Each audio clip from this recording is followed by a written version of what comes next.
Hello, witches! Welcome to. I'm hearing myself twice. Okay, I'm just going to keep talking. Are you guys hearing me twice? It stopped. Everything's good. Okay, it stopped. Okay. Hi, everybody. Welcome to the Witches Movie Coven. Yay! Witches, talking about witches. That was not my best opening ever.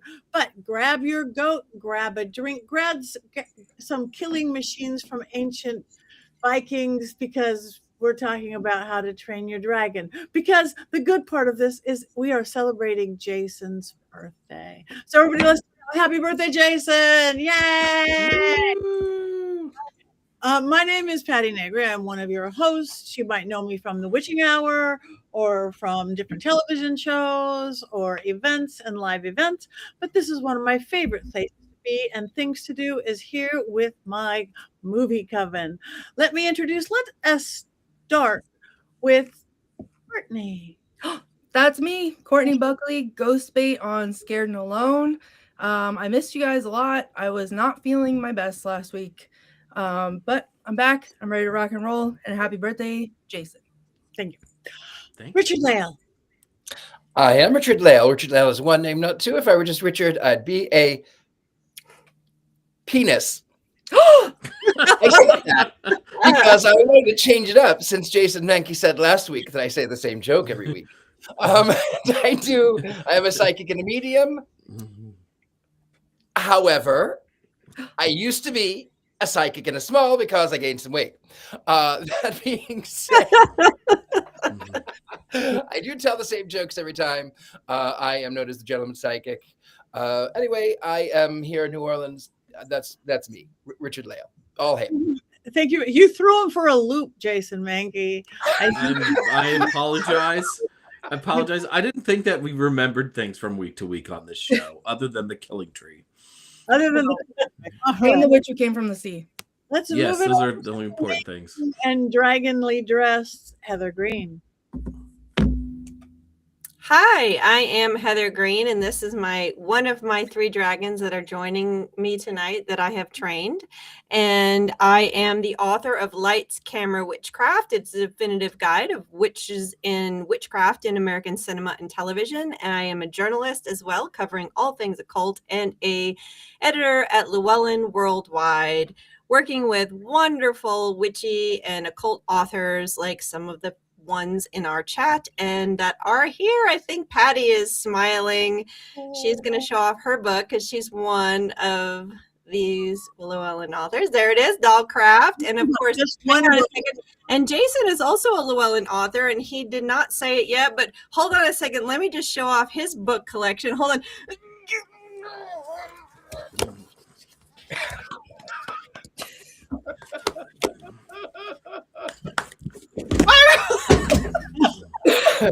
Sorry, no disrespect, Jason, but there are a lot of books. For sure.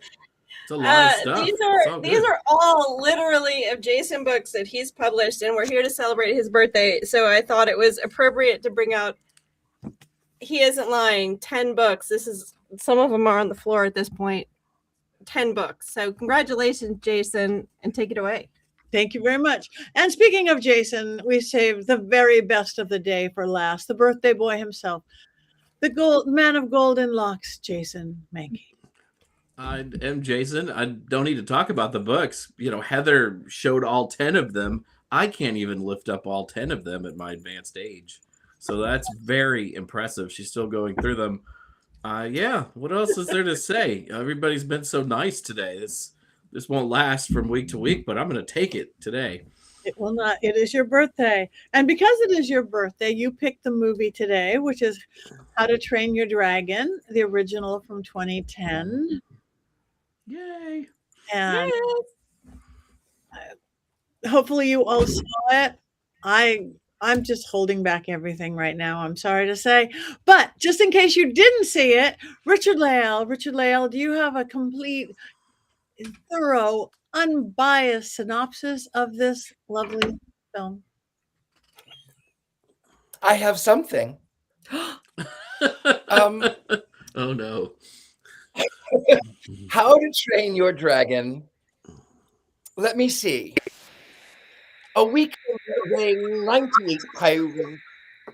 He gets sand in his face when kicked to the ground. But soon in the school, with just a little bit of drool, the sweat from him pours as he works for his cause. Thank you. So this 98-pound weakling is in love with a girl in school who's the popular girl in a village of Vikings where the adults sound like Mrs. Doubtfire, dear, but the children sound very American. That being said, they want to kill dragons. They want to kill dragons. They kill dragons. That's what they do. That's what they've done for hundreds of years, is kill dragons.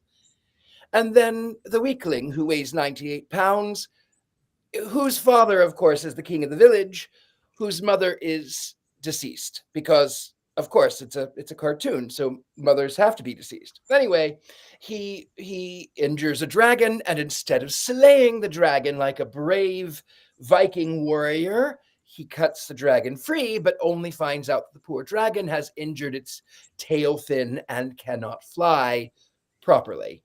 So he rescues it, he befriends it, he learns that if he can build a new wing for it, a new fin, and he can train the dragon to fly and be his friend, even though it's kind of a cat.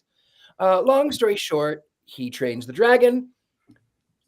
The father gets angry. He can't slay the dragon for his final.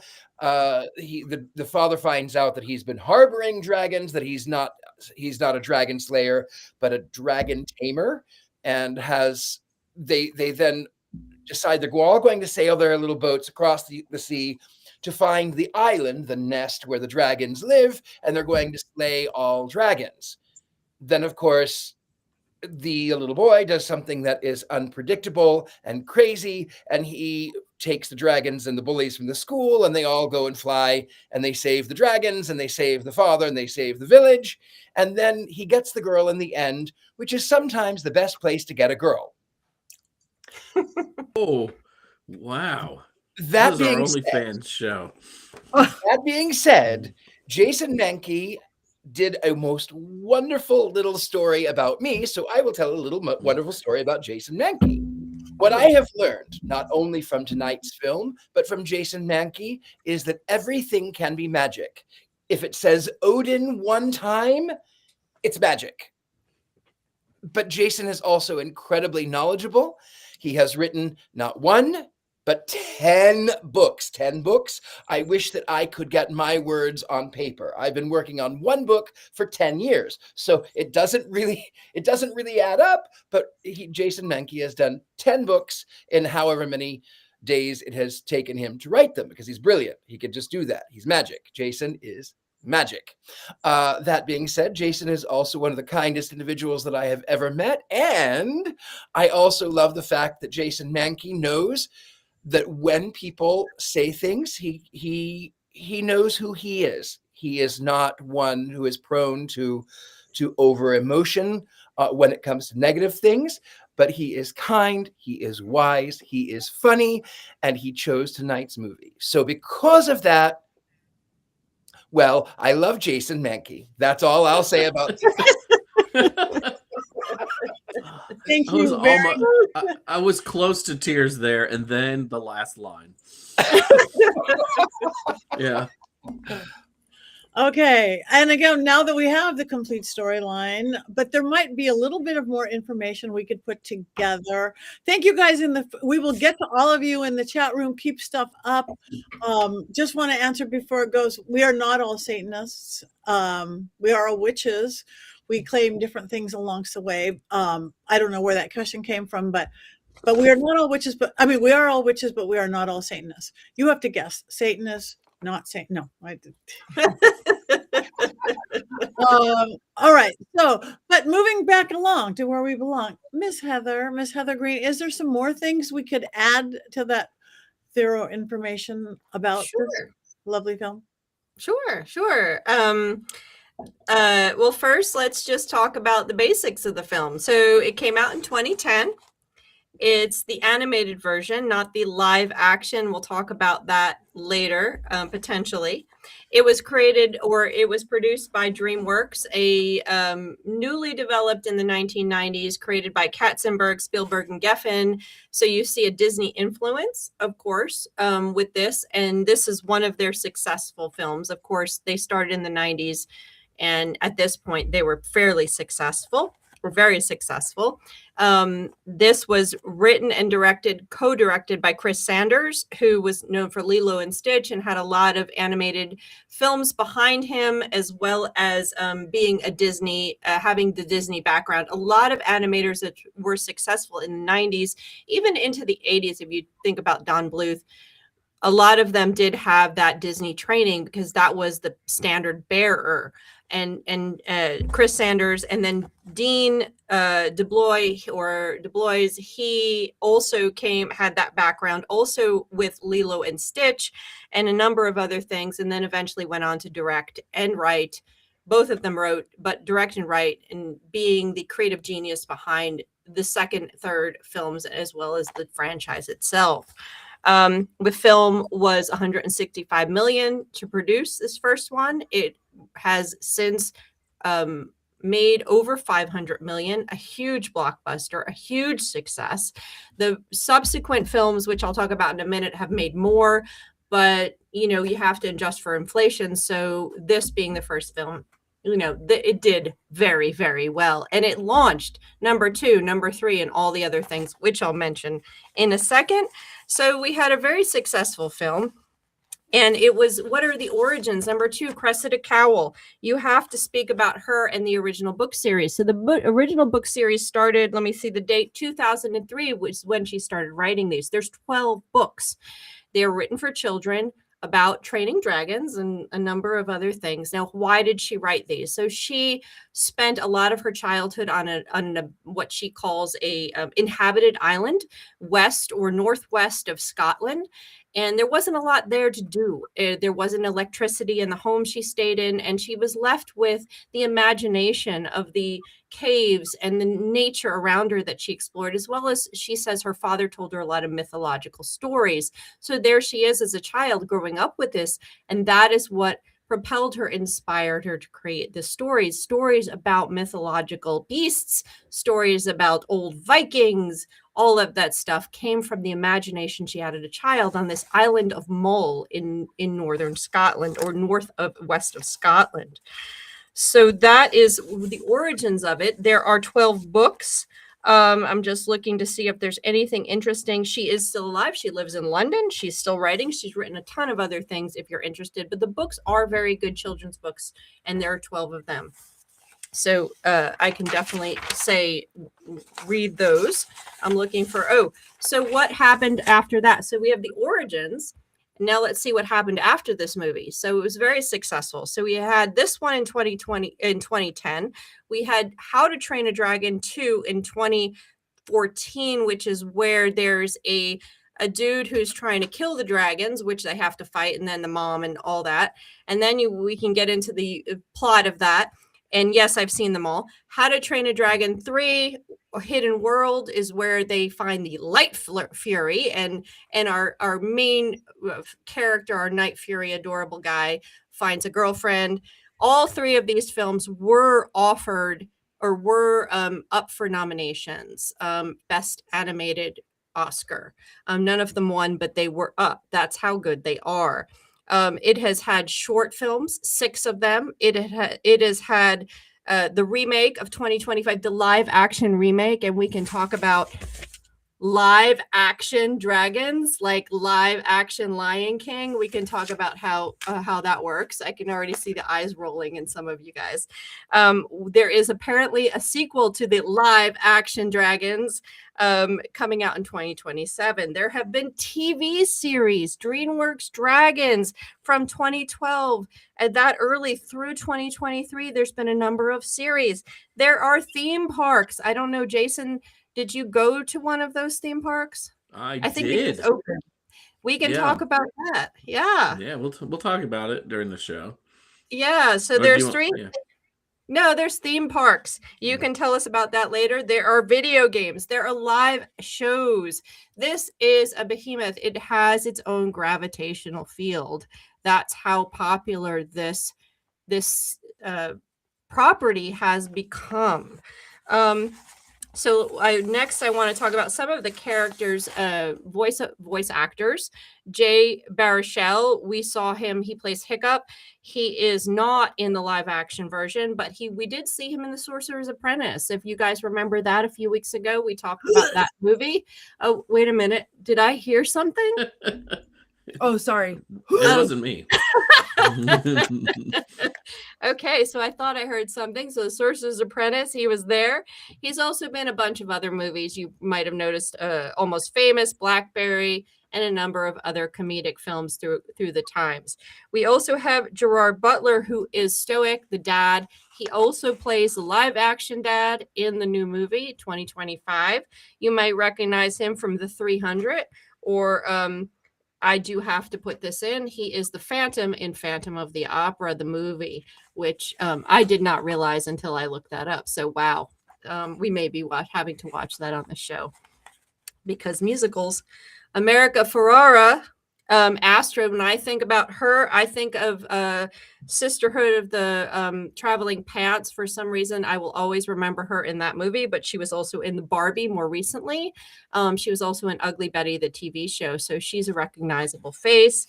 She voiced Astrid. So Jonah Hill, another recognizable face. I think of Superbad when I think of Jonah Hill, but he's also the Wolf of Wall Street, Moneyball. He's done a number of comedic roles, and he plays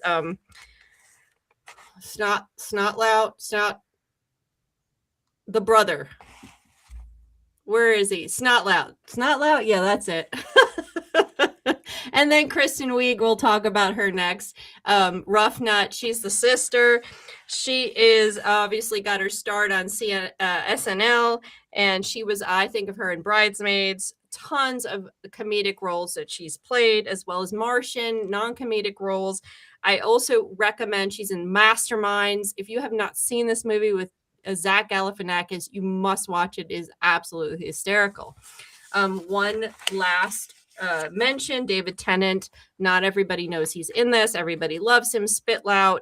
He, of course, known for Doctor Who, but also we've mentioned him here before, and Harry Potter, as well as Good Omens. So he is a phenomenal British actor, and he is a voice actor in this one as well. Not all these actors are in the 2025 film, so just be aware of that. It is slightly different. I think Gerard Butler is the only one that makes the transition. And then, so I think that's, yeah. So last, I want to just talk a little bit about this period of time when this came out, because it's really interesting. So this movie, they bought this property at a time in 2010, 2008, 2009 or so. And what's interesting about that is that this is a boys coming of age story. Okay, very popular during the 2000s. Harry Potter, thank you.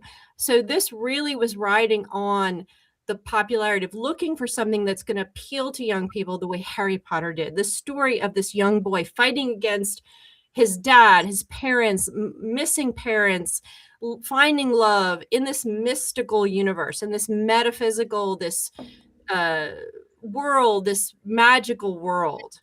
And so that really is a good property that any producer would say, hey, yeah, let's try that. Harry Potter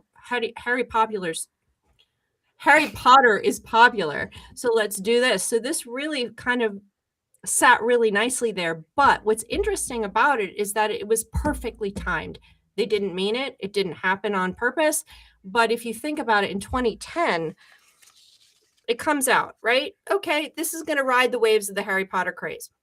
Okay, good, let's do it. Then 2011, Game of Thrones comes out. Game of Thrones hits like a brick. Everybody loves it. Dragons, mystical, magical, everything. Game of Thrones runs 2011 to 2019 with the whole dragons, with everything. So, of course, this rides that wave. This is perfect for that. And on top of that, 2013, we have Vikings, another amazing series that now is capitalizing on this Viking lore. And while 2000 to 2010, we love these mystical stories about young children finding their way through the world, and 2010 to 2020, we love these stories of olden times, of these mystical, magical olden times. And so this like hit, I think it was an accident, and sometimes accidents happen, and it's a beautiful animated film, but it hit perfectly, capitalizing on the Harry Potter wave with the story and the baseline story, but then riding it through Game of Thrones dragons, Vikings Valhalla, House of Dragons, you name it. It was perfect. It sat perfectly comfortably in its chair and wrote it out and was amazingly successful. And it remains so today. So that is the story. And I will leave you guys to your judgments now. And my dragon is watching. Yes, that's a beautiful dragon, I must He's say. falling asleep, but hold on a second. Let me see if we can wake him up. There he is. Oh, That's a beautiful dragon. He's got friends. I'll bring the other ones out in a few minutes if they feel like they're going to wake up. No, that's good. I have dragon. I'm a dragon girl. I have dragons all over my house. I work with dragons. I believe in dragons. My dragons can't listen to this because I thought it would hurt their feelings too bad. Oh no. Film. You guys, this was the most painful film I have ever watched in our 3 years of doing this. The whole movie is about killing dragons. I'm oversimplified. I saw, okay, there's a good movie. There's good actors. There's beautiful animation. I sat, get away, dragon. Don't hurt the dragon. A horrible father-son relationship. I get with horrible father-son, evil, icky father, poor kid, likes the girl. I cringed. I wanted to take a drink. I wanted to take a Valium. I wanted to take, I've never seen Bambi. I've never seen Old Yeller. I won't watch Frankenstein because of the wolves. My favorite animal in the whole world, again, which are there in every corner of my house, is dragons. A whole movie about torturing dragons. Bring them into the center of the thing and let's kill another. Let's beat up another dragon. I had to hold on to Black Phillip like this the entire night, and I have to watch it. It's Jason's birthday. I can't watch it. Oh my God. And I think there's something wrong with me because they're Mary Jane. I know, but I really do, because this was the hardest of all the bad movies we've watched, the good movies we've watched. This pained me to my depths of my soul to watch this. Don't you guys love dragons? Don't you feel for the dragons? Stop dragging my heart around. Oh, whoever wrote that. Thank you. Okay. I just have to sit for a moment. I'm handing it over to you because my dragons are all hiding in another room right now. I would like to say that because of that review, I don't feel as bad about having everyone watch The Shadow last week.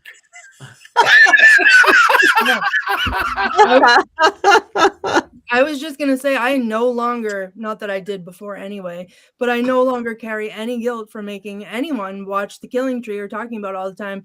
Jason, how does it feel to annoy Patti with your birthday pick? You know, Worst. the thing about movies are they're supposed to bring about an emotional reaction in the person that is watching the films. And in this case, the movie succeeded because Patti clearly had an emotional reaction.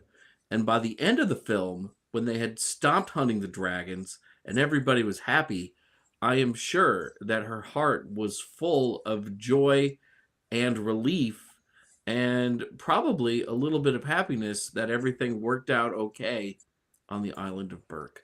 Are you sure about that, Jason? Are you really No, sure I'm about not. that, Jason? I'm not, but I'm just going to say it. Okay. The big evil dragon was killed. There's got to be a bad guy. The big evil dragon was blown up. But at the end, everybody is wildly riding these. I feel like a PETA person or something. And I'm not a PETA person. And they talk about, oh, everything's horrible here except our pets. They just turn them into pets. Oh, you need to watch all three yeah. of them. I was need just to gonna watch say all you have three to, of them. you have to continue. You have to continue Finish watching. the story. Mhm. Yeah. Oh yeah. Okay. I All think right. I think one thing that Heather didn't say in her 5 things about this film, and I think it's really important to understanding the dragons in this film. The writers have admitted that the dragons are based on cats. If you know anything about cats, cats only do what cats want to do. So the people aren't writing the dragons. The dragons are letting them be ridden. It's the dragon's choice. And also, too, now the dragons have people who will do all of their work for them, because that is very much also like a cat. Mm-hmm. Yeah. So I mean, the dragons are just as manipulative as the people, if not more so. I mean, looking at Hiccup just makes me want to cry, and not Hiccup, but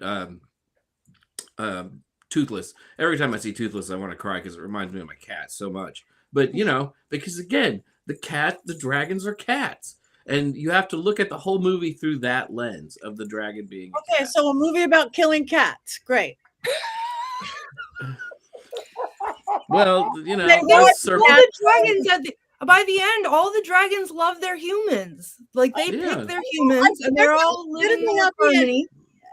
I get that. Again, at the end, I'm glad the dragon survived. Everybody lived happily ever after. There was some joy within it, but this they said, except for our pets. Pets with such disrespect. Pets was said with such my cat. Should I over here? Should I kill her? Oh, beat her with the big axe. Okay. Oh, I'm sorry, Black Phillip. I just there is more drama coming from Patty's little square tonight than maybe the entirety of the series. I think this movie. That is so true. I cringe. I was just like, and the father would come home and he was so mean to his son, and his poor son tried so hard. Oh, okay. Yeah, but they have to have somewhere to grow from, right? That being said, I actually agree with Patti on this one, because it reminds me of something that I talk about all the time, but it's not the Killing Tree, the Addams Family. I talk about that every day. Your Killing Tree. It's my Killing Tree. In the Addams Family Goes to School, 1964, the truant officer Sam Hilliard comes to school, and they comes to take the Addams kids to school. Anyway, through this sort of family parenting, the Addams children are sent off to school, and on day one, little Wednesday comes home crying because they have read a story about where a knight in shining armor kills a dragon, and she's inconsolable. And Gomez says, "What? They killed a dragon? Who would do such violence?" And so because of that, I also agree with Patti. Who would commit such violence against a dragon? And then she goes on to talk about how they pushed a witch in an oven. And then, of course, that's just the end of it. That's violence. They are children. Pushing witches, and well, that's fine. We're grown up. Animals, dragons, mythical beasts. All right, but thank you for that, Richard-Lael. It makes me feel better. Thank you. They are Vikings. I mean, I was you just have gonna to say, lower your literally, Vikings were not expectations of known. Vikings. We're kind of violent. But it seems like they did nothing in life but want to torture and kill. Nothing else. Nothing else. Well, because their island was plagued by dragons. Yeah, they had to grow and they had to learn together, as Courtney says. Mm-hmm. There has to be room for growth in these pictures. Okay. All right. Somebody else talk. Jason, you pick the movie. You go next. I did. Well, I did not see the first one in the theater and kind of mocked it for a while. I was like, I don't want to watch this. And then I think one night Ari and I watched it on one of the streaming services. And again, I tell you, I cried. This movie makes me cry because Toothless is my Eevee. And it just gets me. I don't know. I think I have an affliction with it, but it just gets me really hard. And like watching the movie and how Toothless is, I like you, but I hate you at the same time, right? I mean, that's sort of their introduction. am I going to snuggle up next to you, Hiccup, or am I going to bite your hand off? That was like what my cat was like for a very, very long time. And so that's my cat. The black one is my cat. That's Evie. Also, kind of looks like Toothless because, black cat. Also, she has this very funny grin where like one of her fangs just kind of falls out of her mouth, and it's embarrassing, and I think she knows it, but she's so adorable and cute. Anyway, we're watching the movie and we look up and we just look at my cat, and I'm like, I just melted to see my cat, and hundreds of other people's cats and thousands of them like on screen acting like a cat, having this relationship with a human being, watching that relationship grow with the human being over 2 hours. That's why I love this movie so much. And now I can't talk. This will happen 4 more times. Well, I think because you're so emotional over it, I think that we should watch the live action of Cats. It gets everything. My birthday choice hasn't been picked yet, Richard-Lael. Don't entice me. That does bring up an emotional response for sure, that particular movie. It not only brings up an emotional response, it also brings up your lunch. Listen, I was going to say dinner would be awesome. So didn't you feel bad when they strapped that poor dragon onto the boat and had him held down to guide them there, and the boat's on fire? You're supposed to feel bad. That's the point of the movie. You're supposed to feel bad. That's entertainment. But it's like being fearful for a protagonist in any movie. Like there is no drama without some conflict. Oh, those are terrible cats. That was horrifying. Horrifying. Yeah. All right. So again, and we love you for your birthday, Jason. Who wants to talk, Courtney? Okay. Well, first, I would just like to say, yes, it's terrible that they strapped the dragon down, and the boat and the fire. But what about when he was injured and they didn't like put him down or like anything like that, but they built him a new tail so he could fly again, and then he needed help to fly from Hiccup, and that's what Hiccup does. Like, does Hiccup get no credit? No, Hiccup gets lots of credit. I'm sorry. Hiccup gets credit because he was the good guy in there. He helped the dragon. Yes, of course, I understood that. But 5 minutes of a movie, it's like it doesn't outweigh it. I get it. Okay, well, we are a How to Train Your Dragon household.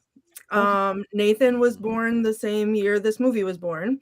And when he was old enough and watched it, it became one of his special interests for a while. So it was constantly on the TV.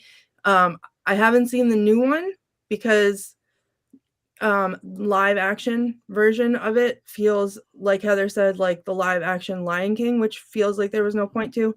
But the original 3 animated ones, and we've seen the series and the short films and all that. I love this. I love Burke. I love the transformation of the Vikings, and I think that it's funny and it's heartwarming, and I think I cried at the second one, maybe the third one, maybe both. One of them, I can't remember which one it was because I haven't seen them in a while, but one of them I was inconsolable for. But yeah, it's I think, Patti, maybe you should try the next couple, because you get to watch them all grow up and really come into their own, and they change the way that they live for the dragons. And you tried so hard that you were inconsolable? Was that for dragons? Yeah. Okay. I like how these movies don't insult kids. I like how these movies don't insult kids either. I mean, they deal with real issues. It really ramps up in the second one. It's kind of I remember watching with my wife. I was like, this is a kids movie, because they do not ever talk down to kids in the Train Your Dragon films. Yeah, that's good.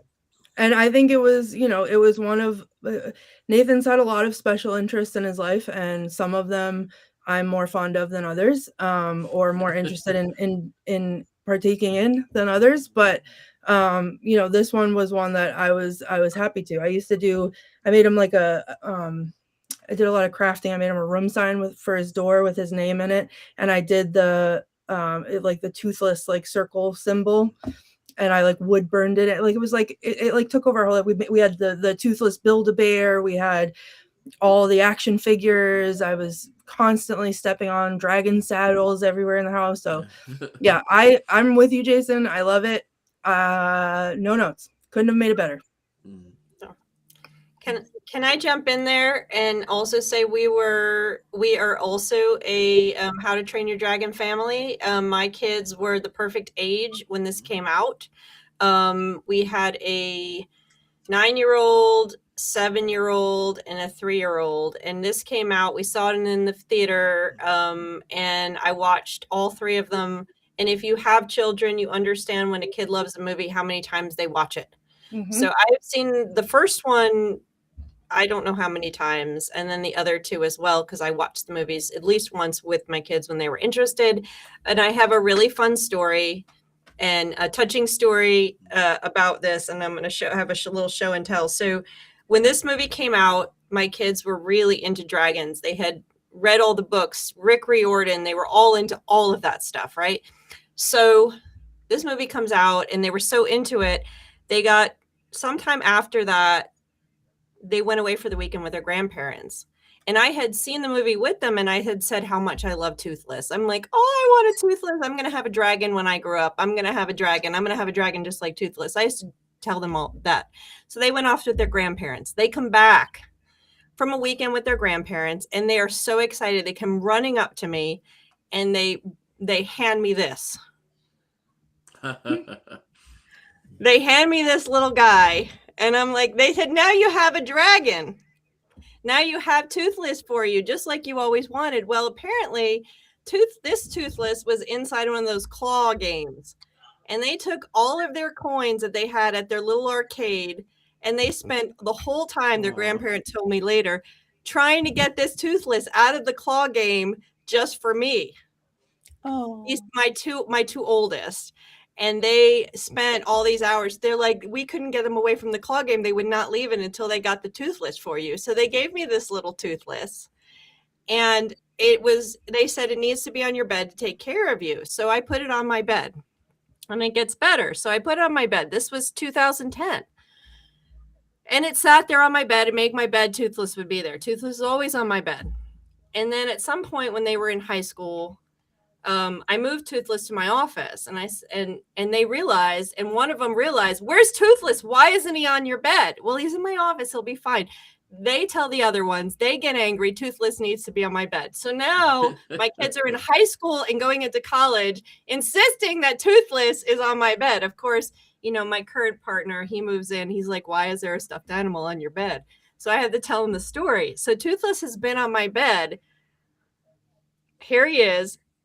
Finally, Toothless finally moved to my office, back to my office, because my 2 oldest are now living in other parts of the world. And my youngest is in college. So Toothless is now back in my office, but Toothless lived on my bed because they insisted, even through late high school and college, that Toothless lived with me in my office. So in this little guy, so Toothless has a personal, Jason, he has a personal connection for you. Here is my personal connection to my children. Bought me this gift out of a claw, and we have a picture of one of them. He was so into it, he became, do we have the picture?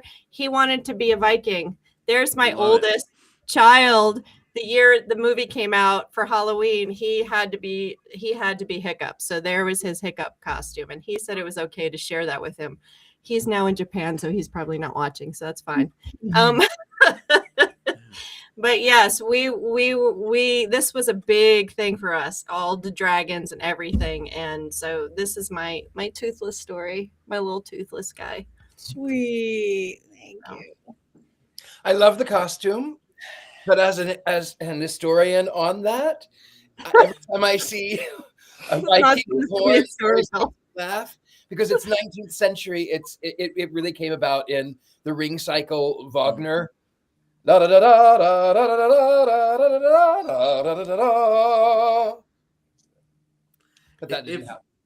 That was just If it helps, Burke is not a real place either. No. So who knows? And in the movie, as I will touch on in the quotes, the helmet that Hiccup wore was made from his mother's breastplate. And it matched with it was a matching pair with his dad's. So it's supposed to look different. It's not supposed to be historical whatsoever. There is no, no. I totally get it, Richard-Lael, because I'm a historian and I note that stuff, and sometimes it bothers me, but this is just all make believe. I know that practicing heathens would probably have issues, but It was the one thing that bothered me even more than the Scottish accents of the adults and the American accents of the children.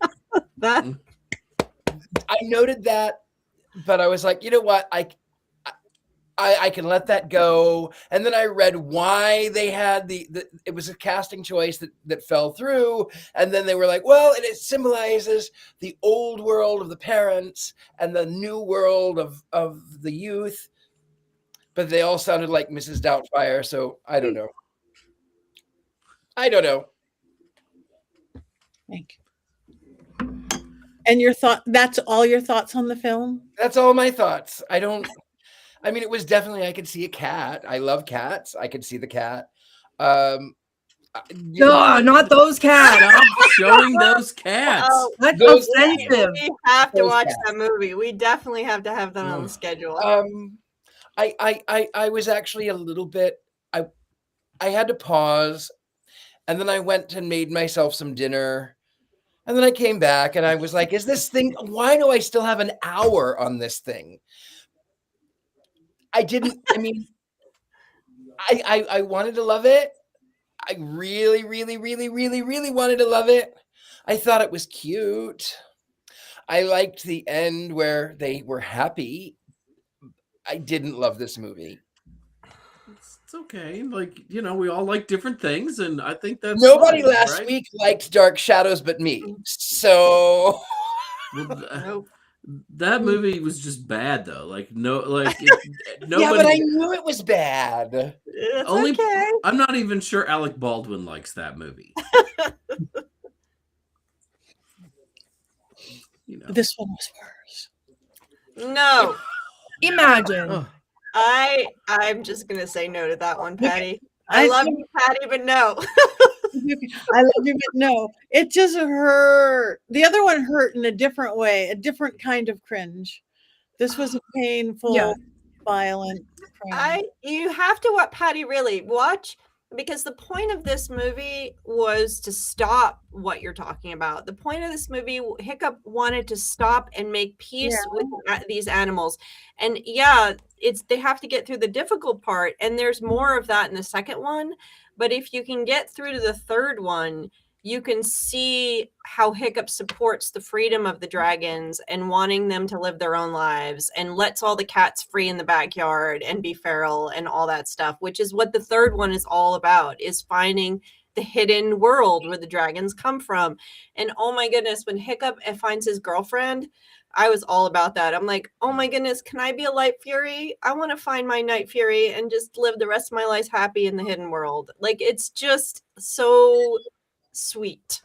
Okay. So sweet. Heather, since you are Heather and I love you and I respect your opinions on things, I will take your word for that. So thank you. Yeah, you don't have to. I know you're not going to watch it, but just take our word. It's what we're gonna like when we see Patty in March. What we're gonna do is just quietly put 2 and 3 on the screen, and then she'll just be forced to watch them. Her eyes open, right? Yeah. That's the plan. It's a plan.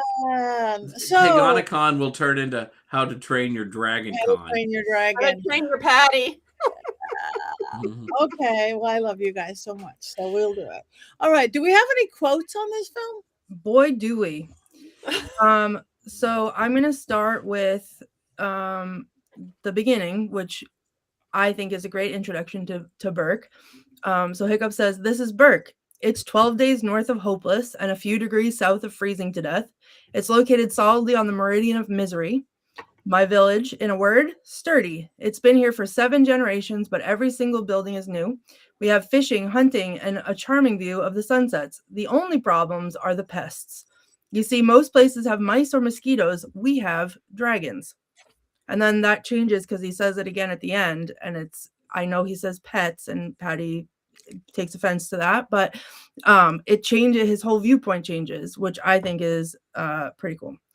Hold on one second. I had not tied the pests into the pet. I remember that, so that makes me feel a little better that the way they said pets, that was thank you for that, Courtney. You're welcome. I also would like to, I have one quote.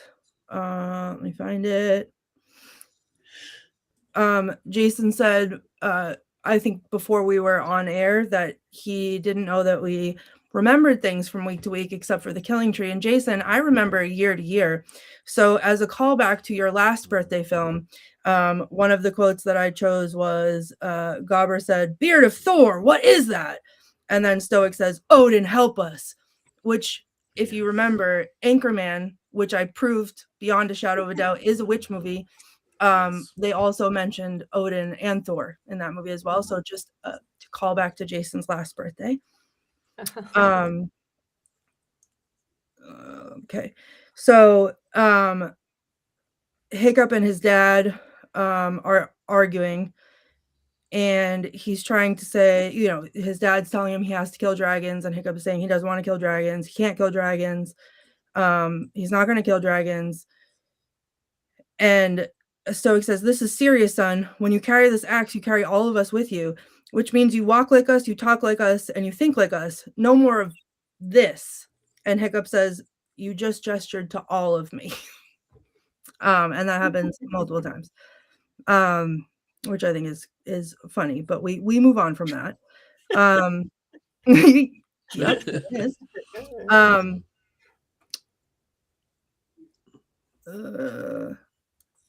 Again, him and his dad are arguing a little bit, where he's you have to have a talk, and they say, "Oh, we have something to talk about, blah blah, you go first." And his dad says, "You're going to start dragon training, you get your wish." And Hiccup's trying to tell him he doesn't want to do it, and he says, "Oh man, I should have gone first, because I was thinking, we have a surplus of dragon fighting Vikings, but do we have enough bread making Vikings or small home repair Vikings?" Which I thought was cute. And then Hiccup and Gobber are fighting, and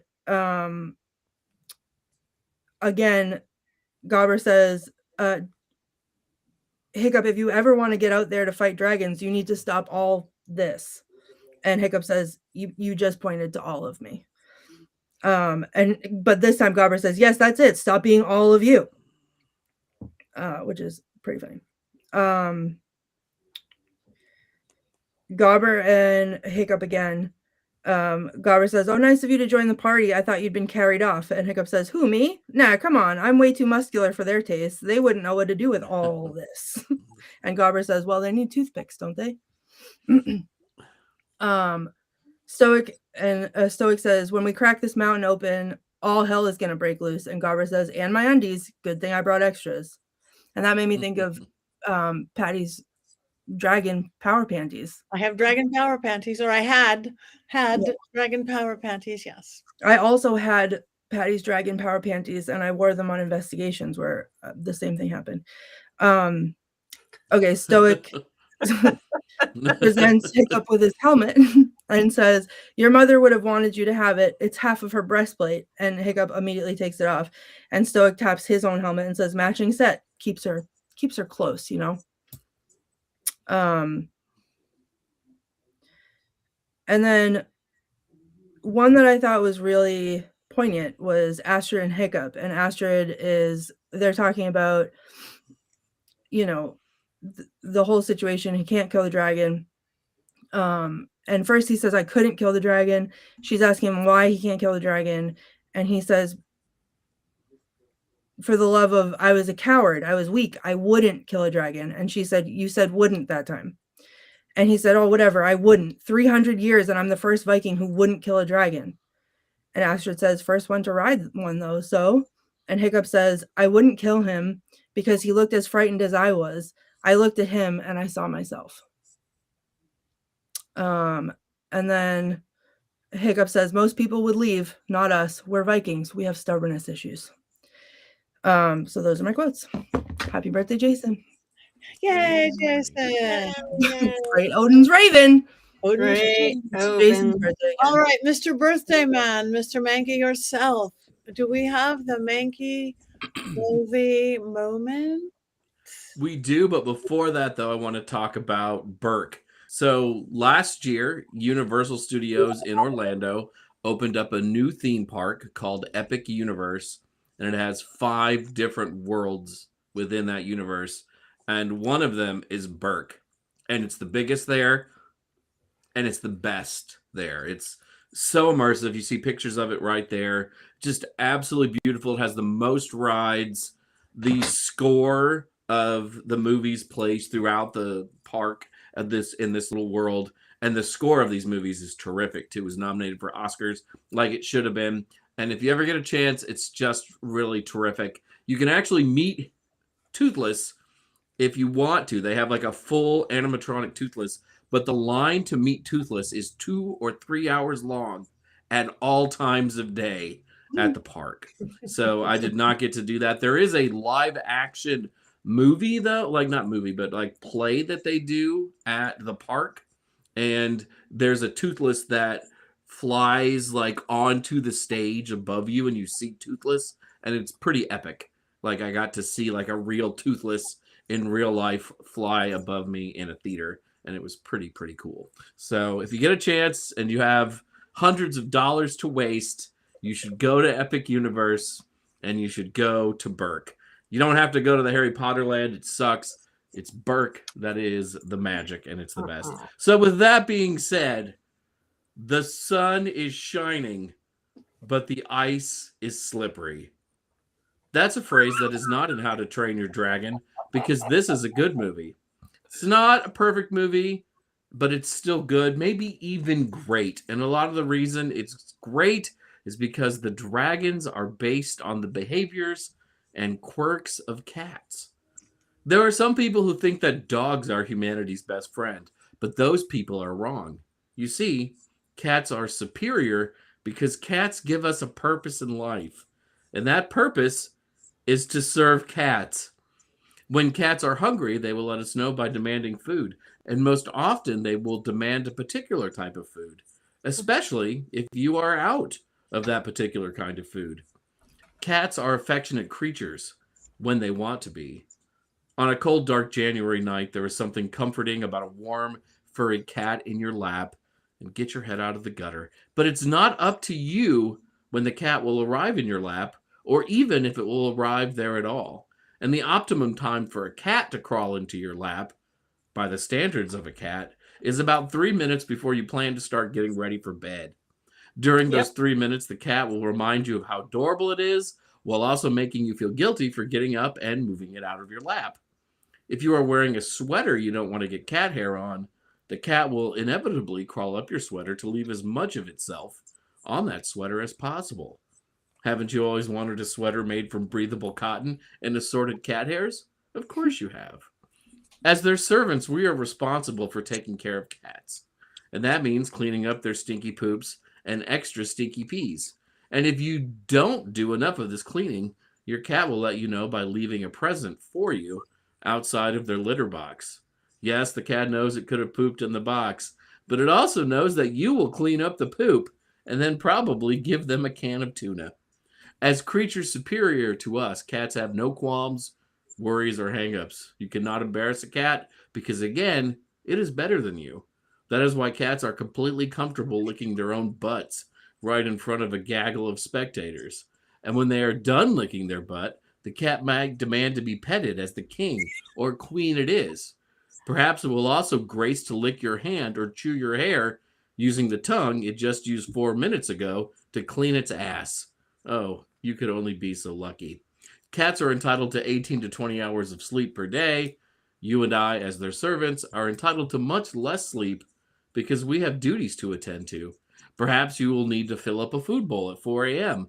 because there is a very small portion of the bowl where the cat can see the bottom of that bowl, despite there being plenty of food in the rest of the bowl. Or 2 a.m. might be a time for additional pettings, since those 3 minutes given to your royal feline earlier in the evening were woefully inadequate. Were you sleeping? Well, you certainly aren't sleeping now. What does all this have to do with How to Train Your Dragon? Well, again, the behaviors of the dragons are based on cats. My own cat, Evie, is literally toothless, as we've explored throughout this show. She is weird and untrusting around humans until suddenly she isn't, and you find her licking your face. She is sweet and loving, and she's also stubborn and thick-headed. And every time I hear Hiccup say, "Hey, bud," I think of my Evie, and right now, like this, I find myself on the verge of tears. And while the other cat in our house, Summer, is not toothless, she, like a dragon, is a very magical creature. Courtney loves to threaten hexes. Never forget that at least one of my cats knows magic, if you've seen the pictures, and that cat is more than happy to hex anyone. Probably Patti tonight after this show. How to Train Your Dragon is a great movie because they base the dragons on the greatest weird little creatures in the universe. Cats.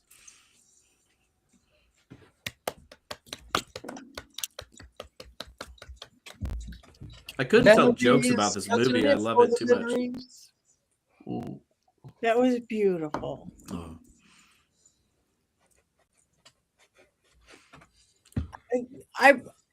I did not think about or know that they had based it on cats. I'm trying to think if I look back, would I like it better? No. It's killing cats in your mind. Right. I don't want torture, beating up, and how can you hurt cats? No. Forget toothless. Patty's ruthless. Yeah. That's the new form of dragon. All right. It is almost that time. What we have to do is actually we have to vote. We have to vote. Wands up, wands down, on. Oh, look at you, Richard-Lael. Yes.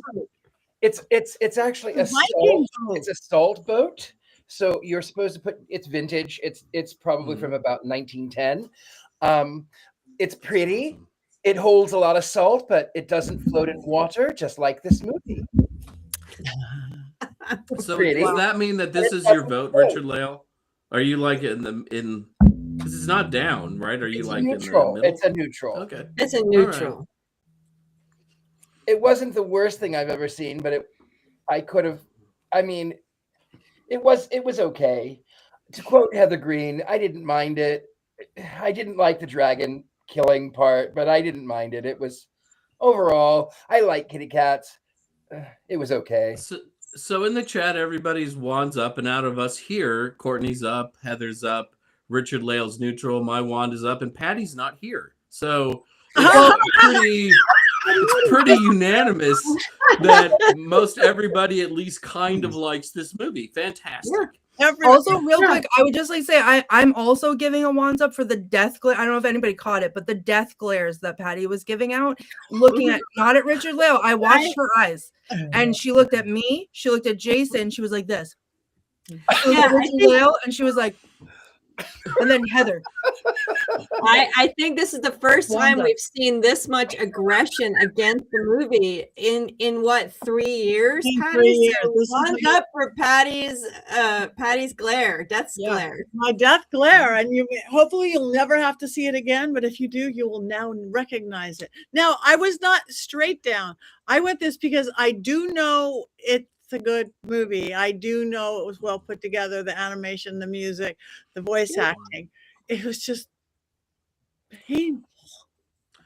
It's because you're a beautiful soul, I love Patti. this side of Patti. I now my goal is for my birthday movie to find a movie that Patti is gonna react like this about, because I need to see this happen again. Okay, all right.